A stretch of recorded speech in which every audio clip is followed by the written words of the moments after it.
Hola, muy buenas noches, porque ya mi caso, en esta grabación ya es de noche. Buenas noches a todos, días, tardes, no sé a qué horas vayan a ver este video. Comentarles que este es el segundo video de una serie que estoy realizando que le puse por la libre. El video anterior se llama Pro por la libre uno. En el anterior video hago un análisis de algunas cuestiones que están sucediendo acá en México con respecto a las asambleas de análisis sobre el nuevo marco curricular y plan de estudios para la educación básica mexicana 2022. Esas asambleas ya dieron fin y sostienen de forma muy fundamentada que los profesores de básica sí estamos listos y preparados, o por lo menos tenemos ganas de construir desde las escuelas currículo. Y no se pretende, pues, con ese marco llegar a producir un currículo acabado, cerrado, con el que se tenga que ir capacitando los profesores de manera, como le llaman, en cascada, ¿verdad? Porque se tiene una idea, ¿no? De que arriba o se baja la capacitación, ¿no? Como si estuvieran arriba o en la nube, no sé. Pero siempre se ha pensado así, ¿no? No, en cascada. Y el último de la cascada, pues, es el profesor. Esa es una lógica vertical de la dinámica de la educación. Entonces, esta nueva propuesta no pretende llevar a cabo esa lógica de cascada o vertical. Pero bueno, ahorita lo que me tiene interés, lo que me interesa platicar con ustedes es porque he recibido mensajes y personas que me han hablado a través del WhatsApp, que me conocen, y pláticas que he tenido de cara a cara con profesores y profesoras que están en servicio, inclusive, pues, supervisores, directoras y directores, que están preocupados porque ya ven que efectivamente este marco curricular nuevo, estará en vigencia posiblemente en el mes de agosto. Y se sienten un poco preocupados por no comprender algunos elementos esenciales que le dan razón de ser a este marco curricular y sobre todo que le dan razón de ser desde el enfoque curricular crítico. Entonces, me pidieron algo muy concreto y espero que esto les pueda ir sirviendo, este video, para empezar con ciertas reflexiones, en el entendido de que habrá otro.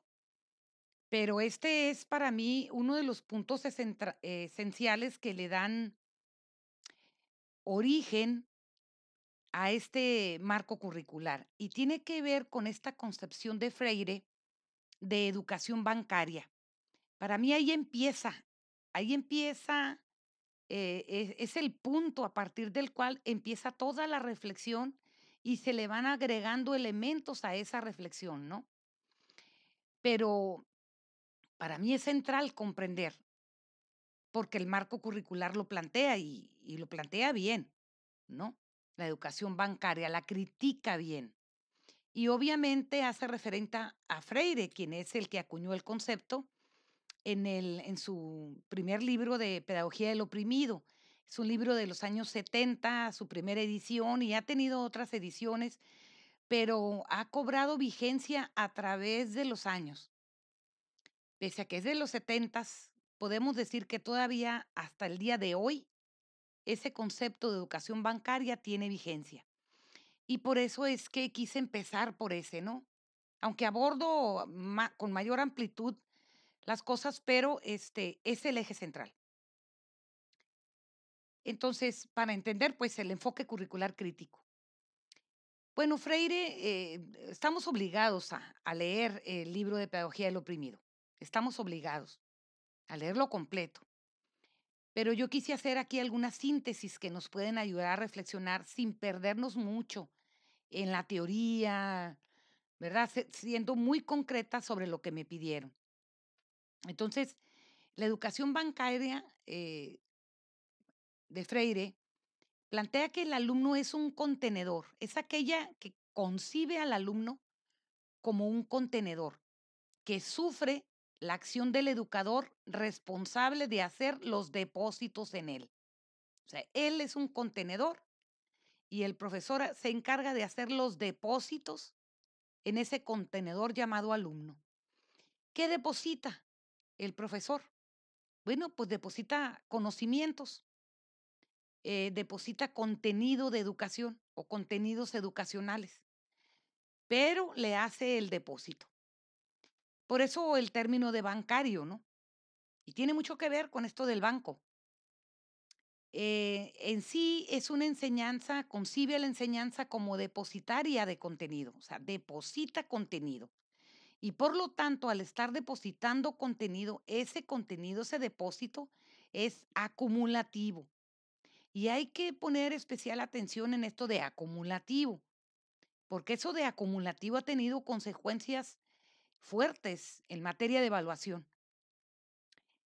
Es decir, es una educación que se direcciona desde los sabios, los que lo saben todo, los profesores, a los ignorantes, es decir, los alumnos que lo ignoran todo. Eh, Plantea también que es una imposición de una cosmovisión de la generación adulta que le hace una imposición a la generación nueva sobre su cosmovisión de los adultos, de la generación adulta. Y bueno, esencialmente se entiende como una adaptación social. O sea, la educación eh, tiene la idea de la adaptación social. No concibe a la generación nueva como portadoras de interpretaciones significativas del mundo en el que vive, sino la depositaria de la cosmovisión de la generación de los adultos.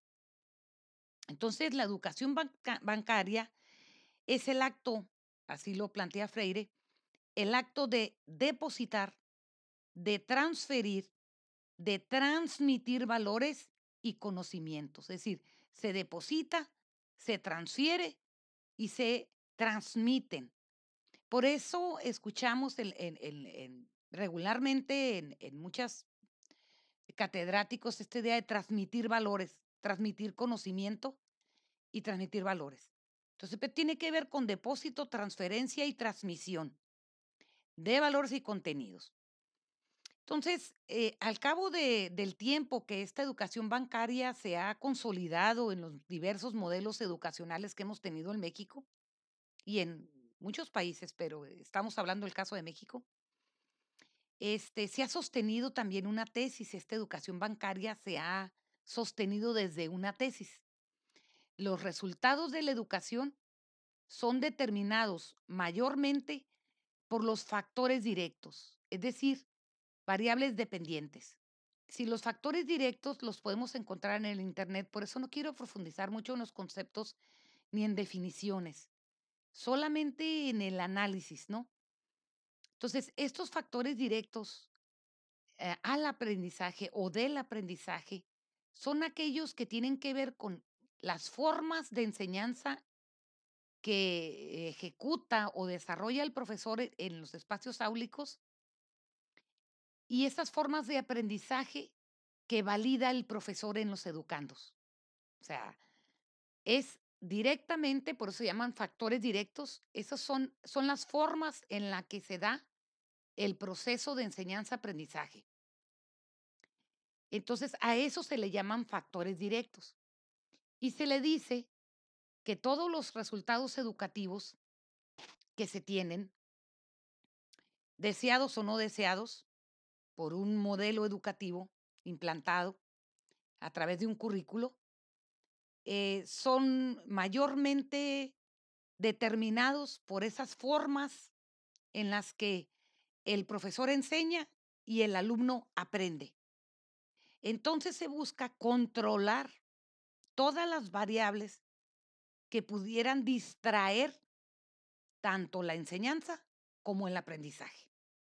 Entonces se basa en un control del ambiente y de la dinámica y la relación que se da de la enseñanza y del aprendizaje.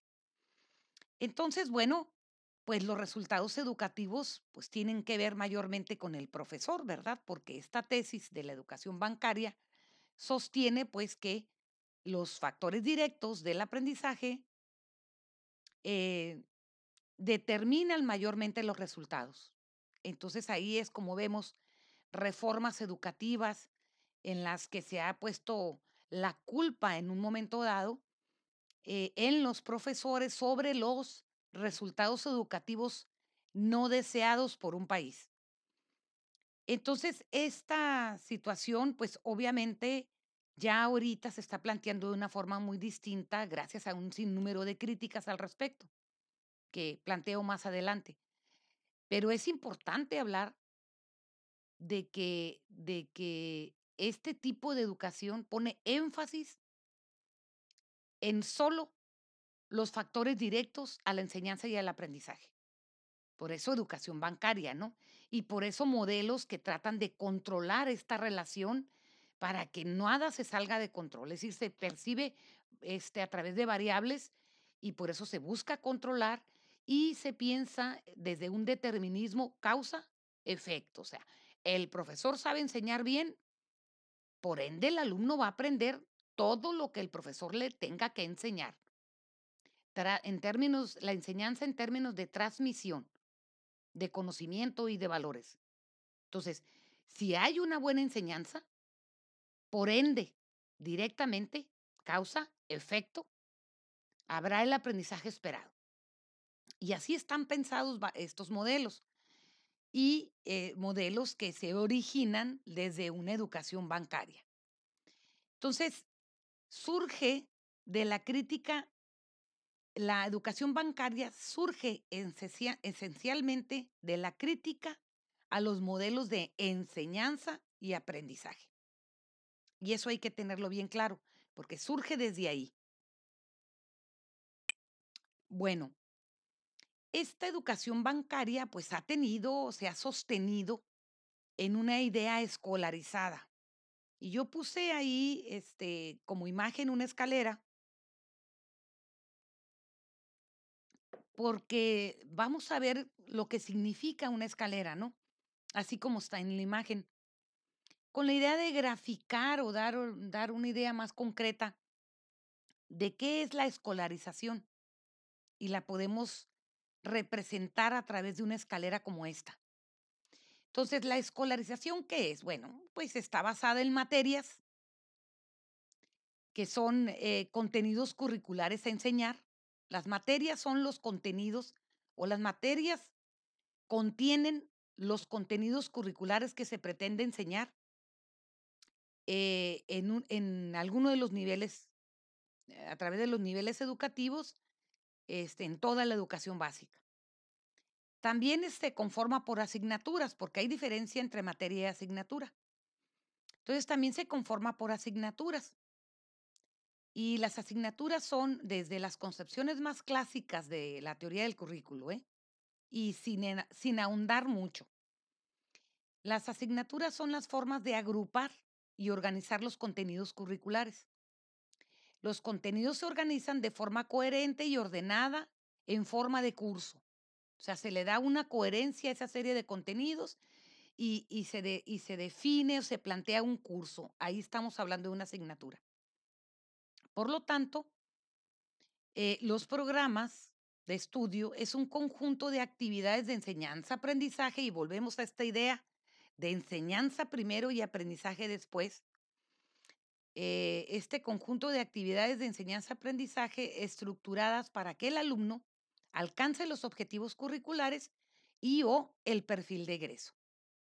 Entonces, eh, pues hay eh, una organización muy, muy específica de cómo se opera materias, programas de estudios, contenidos desde la escuela. Esas formas escolarizadas para operar tienen que ver con grados, o tenían que ver, bueno, todavía, tienen que ver con grados de escolarización. Primero de primaria, segundo de primaria, primero de jardín de niños, segundo de jardín de niños, tercero de jardín de niños, primero de primaria, y así nos vamos, son grados. Los grados están pensados, esa coherencia que tienen los contenidos a través de programas, están dinamizados desde una lógica de lo fácil a lo más difícil. O sea, de lo más fácil a lo más difícil, ¿sí? Entonces, eso es importante que entendamos esta cuestión de la graduación, porque en el nuevo marco curricular no plantea esto. Entonces, sí entender que los grados se establecen o se definen desde un programa que plantea contenido desde lo más fácil a lo más difícil, o organiza el contenido desde lo más fácil a lo más difícil. Pero ese contenido también está seriado, es decir, son contenidos secuenciados, es decir, dependen del anterior, lo que en educación superior se llama prerequisito. O sea, requiere de un prerequisito, o sea, que sepa algo fácil para que luego vaya accediendo a contenido más difícil. Entonces es secuenciado, ¿no? Para eso los grados. Y también está dosificado, es decir, se puede hablar de bimestral, trimestral, cuatrimestral, semestral, es decir, está dosificado también en los programas de estudio. Entonces, en esta lógica bancaria de la educación, la evaluación examina el acumulado, es decir, la cuenta bancaria, cuánto depósito se ha hecho y con cuánto dinero se cuenta, es decir, con cuánto contenido. Entonces, examina el acumulado y verifica su contención traduciéndola a un número, es decir, a una calificación. Esa calificación lo que te dice es la medida del rendimiento escolar del alumno. O sea, por eso la palabra rendimiento.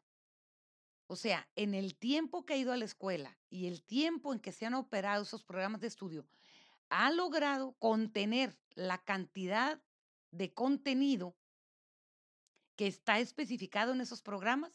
Sí, no, y entonces está la calificación. Por eso se llama rendimiento escolar.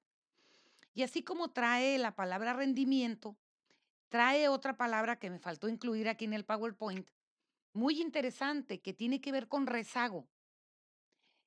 Una cosa es el rezago educativo, pero eso tiene que ver con el propio sistema, es decir, aquellos que no se encuentran matriculados. Pero aquí vamos a hablar de rezago académico, porque tiene que ver con esta idea bancaria de la educación, el rezago académico. Entonces yo quise aquí más o menos en la escalera ejemplificar que la escuela está pensada por grados, o sea, primer grado, segundo grado, tercer grado, y así nos podemos ir en cada escalerita. Pero ¿qué representa el acumulado? Ese que se evalúa a través de exámenes y alguna que otra actividad llamada evidencia que tenga la intención de mostrarle al profesor el acumulado.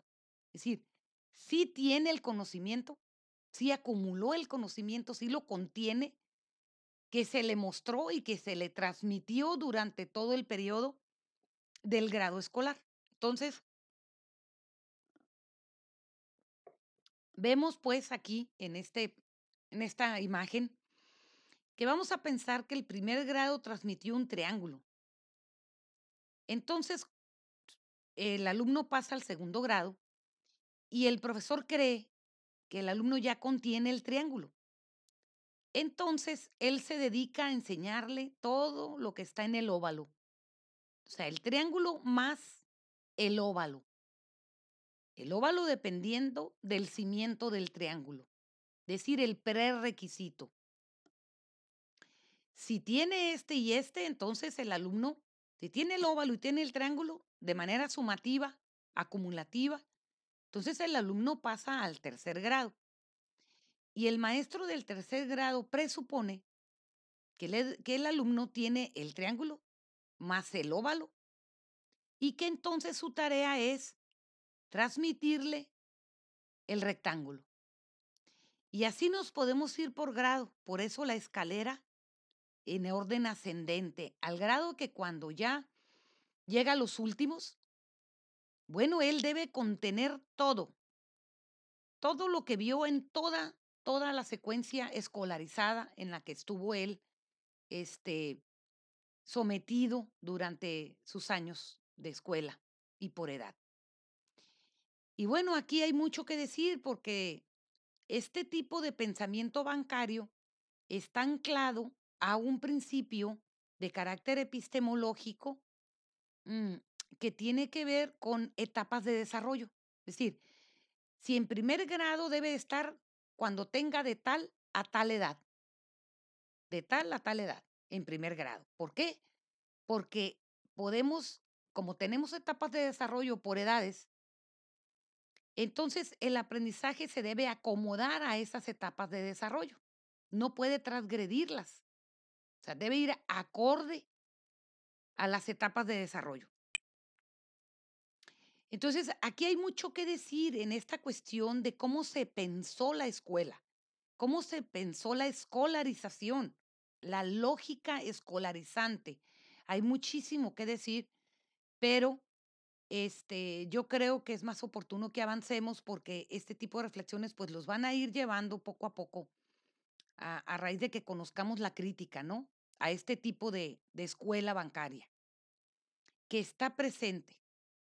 Cámbiense los nombres a las cosas, se quiera introducir una narrativa donde dice que la escuela es formativa, pero que sigue centrada en aprendizaje, sigue centrada en contenido. Entonces, bueno, para este tipo de educación bancaria, que podemos decir mucho más, pero me quisiera ir ya más a los elementos de discusión. Entonces, la crítica esencial o los elementos con los que se ha discutido para construir crítica sobre este tipo de educación tienen que ver, por ejemplo, la fragmentación del conocimiento, la hiperespecialización. O sea, cada vez más fragmentado el conocimiento a través de materias y asignaturas. Inclusive hasta se observa de mal gusto que una asignatura transgreda contenido de la otra, ¿no? Entonces, muchos profesores dicen, no, pues es que ese contenido me corresponde a mi materia, ¿no? No le corresponde a la tuya, ¿no? Entonces, y esa fragmentación también llevado a una hiperespecialización, o sea, cada vez más especializado el conocimiento. También esa educación bancaria y los diversos modelos que ha tenido esa educación bancaria, ¿eh? Porque ha tenido modelos diferentes, pero la lógica sigue siendo bancaria. La lógica del proceso de enseñanza-aprendizaje sigue siendo de carácter bancario, aunque cambien los modelos. Entonces, también la educación bancaria se ha, se ha orientado también con perspectivas eurocéntricas de la ciencia, es decir, una colonización académica. O sea, ciencia, se considera ciencia todo lo que viene de Europa, todas las construcciones teóricas y metodológicas del conocimiento científico europeo, porque lo que está fuera de ahí no se considera ciencia. Entonces es una colonización académica también. Si le hacemos una revisión a los contenidos, vamos a ver que también hay una colonización académica en esos contenidos, ¿no? También otro elemento que le ha dado carácter a esa educación bancaria es la hegemonía. Es decir, se han copiado o se han tomado como modelos educacionales los construidos por otros países considerados como desarrollados. O sea, no solo por la colonización académica, o sea, que agarro el modelo de otro país y me lo traigo a México y le doy nada más un reajuste a los contenidos, sino que además esos modelos preferentemente se han buscado en los países considerados desarrollados, capitalistamente hablando, con la idea de imponer un tipo de sociedad parecida a esos países considerados desarrollados, una cultura similar a la de esos países, formas de vida similares a las de esos países considerados desarrollados y muchas otras cosas más. Entonces podemos observar pues que la dinámica curricular o la dinámica epistemológica con la que se construyen los currícula en las diferentes partes de la educación mexicana, en los diferentes momentos de la educación mexicana, siempre han sido de carácter deductivo, inductivo. Es decir, deductivo porque se buscan todas las teorías y metodologías desarrolladas en otros países por pensadores o por intelectuales de otros países y luego se traen como fundamento para construir un currículo en México. Y regularmente esos fundamentos, pues, no son producidos en nuestro país. Entonces, es deductivo inductivo porque una vez que se construye un currículo, es decir, un currículo abarcativo, acabado, este pasa por ciertas fases. O sea, después de la fase del diseño, pasa por la fase de implementación y de evaluación. Luego pasa por una fase que se llama modificación y luego pasa por otra fase que se llama actualización. Y una vez que ya se hizo una actualización de ese currículo, ya ahí tiene que haber otra cosa y viene una reforma curricular, es decir, otro currículo, pero tiene la misma dinámica deductiva, inductiva. Entonces, una vez que se tiene ese currículo acabado, en la fase de implementación se desarrollan una serie de estrategias regularmente desde un área llamada formación continua. Entonces, ahí se desarrollan estrategias de capacitación, de actualización, de formación y le llaman de diferentes maneras, pero tiene esta lógica que les comentaba al principio, que se concibe como en cascada, ¿verdad? Como en cascada, porque el último es el profe y el profesor es el que tiene que operarlo finalmente, ¿no? Pero es capacitado, orientado desde las diferentes instancias del sistema educativo y con diferentes estrategias del sistema educativo, directamente desde formación continua y las instancias que le correspondan, la implementación curricular. Y al mismo tiempo se va evaluando para pasar a las fases que les comenté que se llama modificación y actualización curricular. Bueno, finalmente, eh, esta educación bancaria no se ha eliminado. Pese a que ha habido ha habido modelos curriculares distintos, pero siempre han estado pensados desde esa educación bancaria y desde esa idea escolarizante que les comento en la escalera, ¿no? Entonces, hemos tenido objetivos de aprendizajes, competencias, aprendizajes claves, y le han llamado de diferentes maneras. Y muy probablemente también ahorita pues, tenga esa misma lógica a lo que le llaman ahorita aprendizajes fundamentales o imprescindibles. ¿Por qué? ¿Por qué tiene esa misma lógica?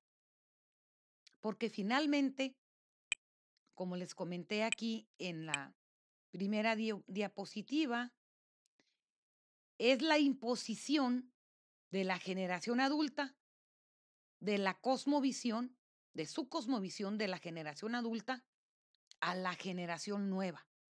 Porque ¿quién decide qué debe aprender? ¿Quién decide qué dejar fuera y qué seguir considerando imprescindible o aprendizaje imprescindible, como le llaman, ¿no? O fundamental. ¿Quién lo decide? Finalmente lo deciden los adultos, el profesor, el padre de familia, el director, el colegiado, los supervisores y supervisoras, pero un adulto lo decide. Entonces sigue teniendo la lógica bancaria, ¿verdad? Entonces, por eso es que no se rompe con el modelo actual. O sea, el modelo actual sigue teniendo la misma lógica. Y también deductiva, inductiva, ¿no? Porque, pues bueno, no sé en qué momento van a entrar en acción los profesores y en qué momento pues se va a compartir con los educandos. O sea, sigue siendo la imposición de la generación adulta. Entonces, esta lógica que trajo consigo varios modelos curriculares han sufrido modificaciones estructurales o actualizaciones, pero estas modificaciones estructurales o actualizaciones siempre han surgido de modelos de evaluación curricular tendientes a la mejora, o sea, a corregir, y me regreso a lo que les hablaba yo de los factores directos del aprendizaje, es decir, a corregir el descontrol de las variables de los factores directos del aprendizaje, es decir, a corregir lo que se descontroló de la enseñanza, de las formas de enseñanza de los profesores y lo que se descontroló o lo que distrae los aprendizajes de los educandos. Bueno, en este caso alumnos, no son educandos en esta educación bancaria, no son educandos, son alumnos. Entonces, si se fijan, todas las modificaciones, las reformas, los nuevos modelos educacionales, todo, tiene que ver con tendiente a mejorar esta dinámica de enseñanza-aprendizaje desde controlar los factores directos. Y por ende, con esta lógica, si se logra controlar todo, tendría necesariamente que obtener el sistema educativo mejores resultados. Por eso la palabra mejora es muy importante que la analicemos. ¿Qué se pretende mejorar? Pues los resultados. Entonces, todas las formas que se propongan, todas las propuestas pedagógicas educacionales tendientes a la mejora están dentro de una educación bancaria, indiscutiblemente. Eh, claro que la educación bancaria tiene también elementos importantes como que es memorística o le da primacía a la memoria de que el alumno recuerde todo el conocimiento que se le va depositando a través de los grados escolares. Y es reproduccionista también. ¿En qué sentido es reproduccionista? Bueno, porque reproduce estilos de vida necesarios para sostener al neoliberalismo. Y ahí más adelante vamos a decir cómo se caracteriza esos estilos de vida que sostienen al neoliberalismo. Entonces, en ese sentido, es reproduccionista, reproduce. Por eso la cosmovisión o los modelos y los estilos de vida adulta controlan los modelos y los estilos de vida que va construyendo la nueva generación o pretende controlarlo y hace mucho esfuerzo para poder controlarlo. Lo transmite, lo reproduce, lo quiere reproducir en la nueva generación. Entonces, en ese sentido es reproduccionista. Y otras cosas también, pero no quiero profundizar tanto. Se establecen solo fundamentos menores de la educación. Esto lo comentó en una conferencia Prudenciano Moreno, con el cual coincido totalmente. O sea, siempre se establecen fundamentos menores de la educación, no los superiores. O sea, los menores son de índole cognoscitivista. O sea, la enseñanza y el aprendizaje se envuelven en un espacio cognoscitivista, esencialmente. Es decir, no accede a lo metacognitivo y no accede a todas las dimensiones del ser humano. no las plantea. Ujú. Lo plantea solo como sujeto como persona que aprende, ¿no? Pero el ser humano es mucho más que una persona que aprende. Y entonces no se mete en esas discusiones, solamente se queda en la dimensión cognoscitiva, ¿no? Y sí toca lo afectivo, toca lo emocional, toca todo esto, pero realmente no entra en cuestiones de índole filosófico, espiritual, porque no se mete en esas dimensiones para no transgredir. Entonces, no se fundamenta en nada de eso. Otra característica de este tipo de educaciones bancarias, basadas en el eje bancario, escolarizante, eliminó las pedagogías. Todos esos modelos poco a poco fueron eliminando las pedagogías. Es decir, se dejó de discutir sobre principios epistemológicos, se dejó de discutir de principios didácticos, sociológicos, culturales, políticos. Se dejó de discutir en eso y se fue reduciendo, se fue reduciendo. Entonces, y hasta llegar finalmente a una didáctica, pero una didáctica reduccionista, simplista, una didáctica que instaló en los profesores algo llamado racionalidad instrumental o técnica. ¿Qué es la racionalidad instrumental o técnica? Bueno, es una racionalidad técnica porque promueve técnicas de enseñanza y de aprendizaje. Reduce la didáctica a una técnica. Ujú. Entonces el profesor, hay técnicas de enseñanza-aprendizaje y empieza a ver libros de técnicas y entonces reduce la didáctica a técnicas. Y es instrumental porque esas técnicas se instrumentan en algo que se llama planificación didáctica, ni siquiera planeación, planificación, fíjense, didáctica, en donde tomas elementos del programa y metes esa técnica en una secuencia llamada didáctica. Y entonces simplifica a nivel técnico e instrumental todo el proceso de enseñanza-aprendizaje con la idea de tener control de él, para que no se disipe, para que no se distraiga y entonces se enseñe lo que se tiene que enseñar y se aprenda lo que se tiene que aprender. Entonces, bueno, sí, más recientemente se empezaron a considerar, porque pues no se han obtenido los resultados esperados, entonces se empezaron a considerar que existían, además de los factores directos, otros factores que no le llamaron directos, le llamaron factores asociados al aprendizaje. Pero esos factores asociados al aprendizaje se empezaron a considerar como situaciones, problemas a los que la escuela debería poner atención para disminuir su influencia en el aprendizaje. Porque se empezaron a dar cuenta que esos factores asociados que estaban en la familia, que estaban en la cultura, que estaban en los factores en las condiciones económicas, que estaban en las condiciones socioafectivas, pues eran importantes porque tenían influencia.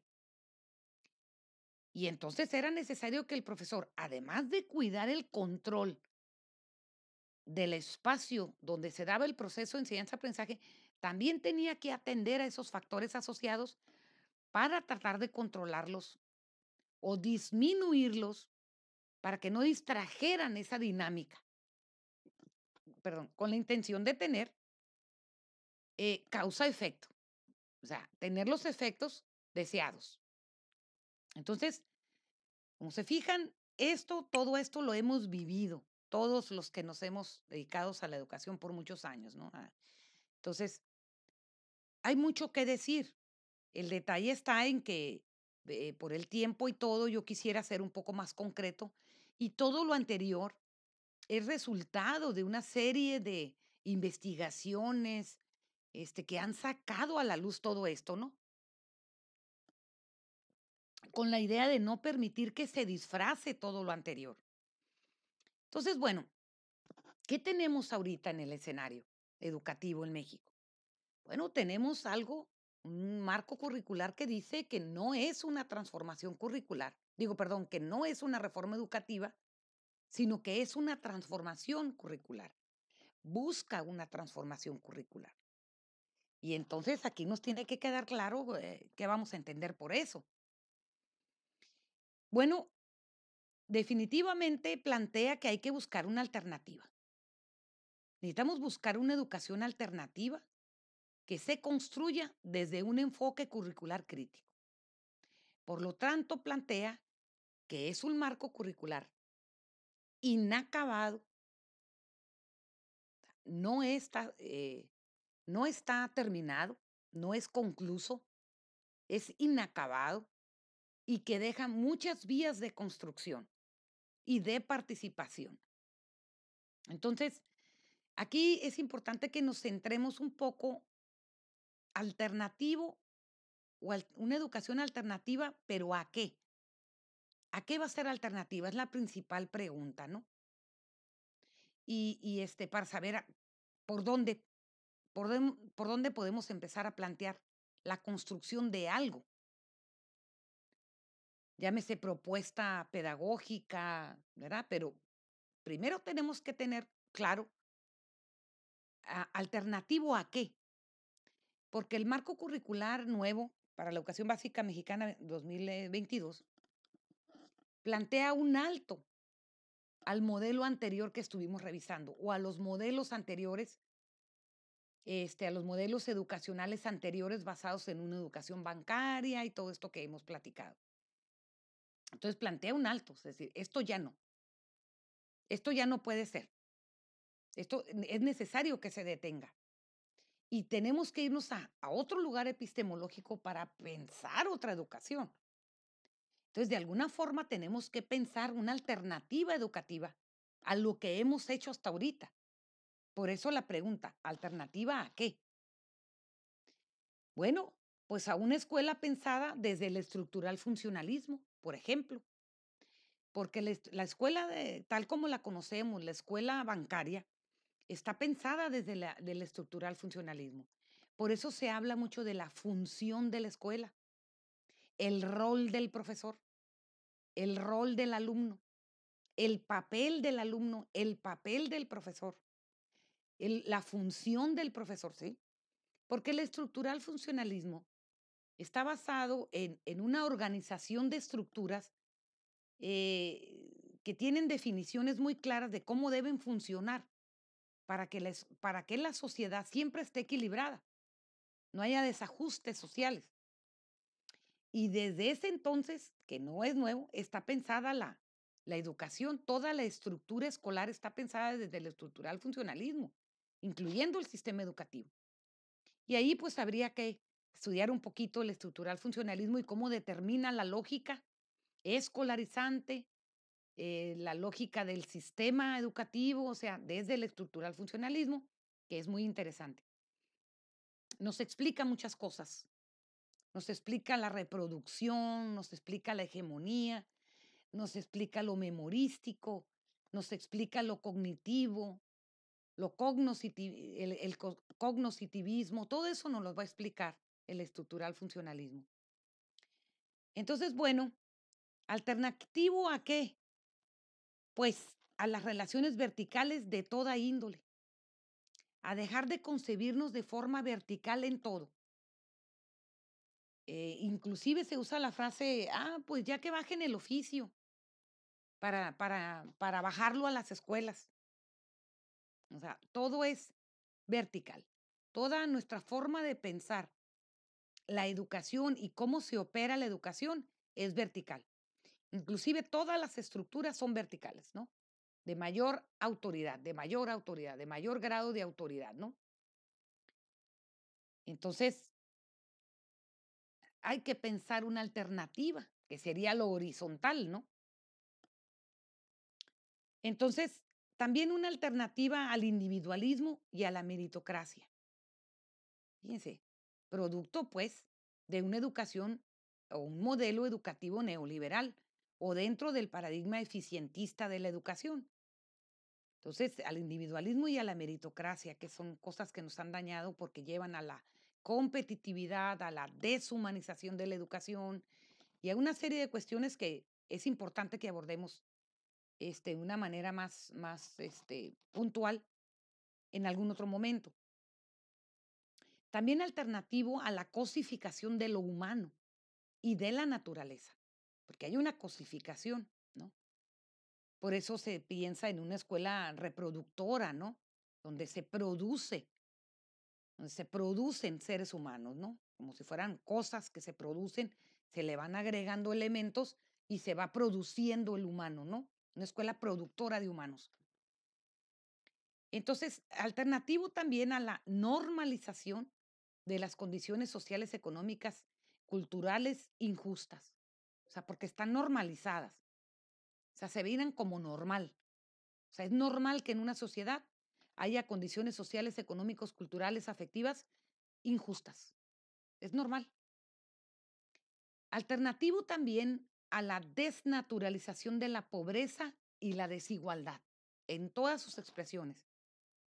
Porque así como que se ve natural que haya pobreza, como que, pues es que tiene que haber pobreza y tiene que haber pobres y ricos, como si fuera, o clase media, como si fuera natural que estuviéramos divididos así. Y también como que se mira natural las desigualdades. Entonces se tiene que buscar una educación alternativa a esa desnaturalización, que desnaturalice, perdón, alternativa a esa naturalización de la pobreza y las desigualdades. Y una educación también alternativa a la legitimación de la violencia, porque no podemos hablar de paz si tenemos legitimada una violencia, ¿no? Entonces, también tiene que ser alternativa a esa legitimación. Una educación también alternativa a la crisis civilizatoria a la que tenemos ahorita como un efecto del modelo neoliberal, político económico neoliberal.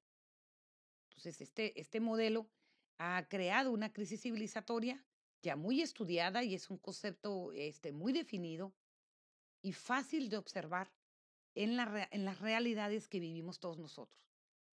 Entonces, también tenemos que buscar una educación alternativa a la homogenización del ser y de la propia vida. O sea, no tenemos por qué buscar ser iguales, pensar iguales y tener vidas parecidas o iguales, tampoco.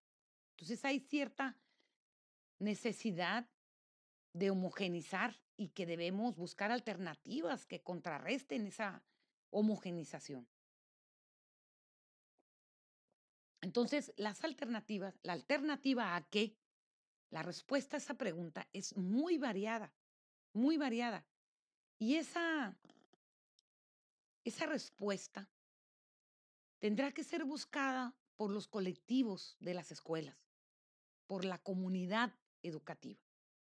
Y tendrá que tomar esa decisión. ¿A qué quiere ser alternativa la escuela? ¿O a qué necesita ser alternativa la escuela? Entonces, yo quiero plantear algunos puntos de encuentro sobre lo que se puede identificar como alternativa educativa. Bueno, primero puntualizar algo porque se tiene, creo que una concepción muy errónea de lo que es la educación alternativa. No por quienes la hemos buscado y no por los que nos hemos dedicado a construir alternativas, no, por los que no se han dedicado a hacerlos y que se han dedicado a llevar al pie de la letra los modelos educacionales emanados de un modelo neoliberal o de un paradigma eficientista. Entonces, decirles primero que las educaciones alternativas no nacen de un acto de rebeldía sin causa. No es una rebeldía sin causa. No vienen de ahí, sino lo contrario. Vienen de actos emanados de una conciencia social muy, muy sólida. Nacen de las resistencias regularmente, porque nacen de la resistencia a continuar reproduciendo modelos educacionales fundamentados en el paradigma eficientista, tecnócrata, este que reduce, que eliminó la pedagogía, o neoliberal en términos generales, ¿no? Entonces, como nos resistimos a seguir reproduciendo esos modelos, es que se ha buscado alternativas, la construcción de alternativas educacionales. Eh, el fundamento central que da origen a lo alternativo surge del análisis de las consecuencias nocivas de una educación reproduccionista, fragmentaria, homogenizadora, hegemónica. Ujú. Entonces, busca una alternativa a esas consecuencias nocivas, porque ha tenido consecuencias nocivas. Por eso hay que revisar cuáles son y cuáles de esas consecuencias nocivas se expresan mayormente en el territorio o en el contexto como quieran, pero vamos a ver esa diferenciación también en otro video. Entonces, revisar ese territorio, ese contexto, para identificar esas consecuencias nocivas que pudieran ser, por ejemplo, sedentarismo, consumismo, alimentación insana, exclusión, actos de exclusión fuertes, racismo, clasismo, desvalorización desvaloración de las culturas, eh, de las diversas culturas, falta de respeto a las diversidades culturales, todo eso son consecuencias nocivas que están ahí, nomás hay que verlas. Entonces, buscan las alternativas, buscan plantear otras pedagogías que den fuerza a otras educaciones, a otra forma de pensar la educación. Existen experiencias sólidas en América Latina, incluyendo México, pero no pueden homogenizarse. Por lo mismo, porque surgen del territorio, surgen del contexto. Entonces, no pueden homogenizarse. La mayoría de esas experiencias se construyen desde un enfoque curricular crítico. Hasta ahorita, por lo menos el marco curricular y plan de estudios para la educación básica mexicana 2022, nos habla de las epistemologías y pedagogías del sur, las menciona y pues pretende impulsar algunos principios de esas epistemologías y esas pedagogías para que podamos pensar una alternativa a cómo hemos llevado hasta ahorita la educación.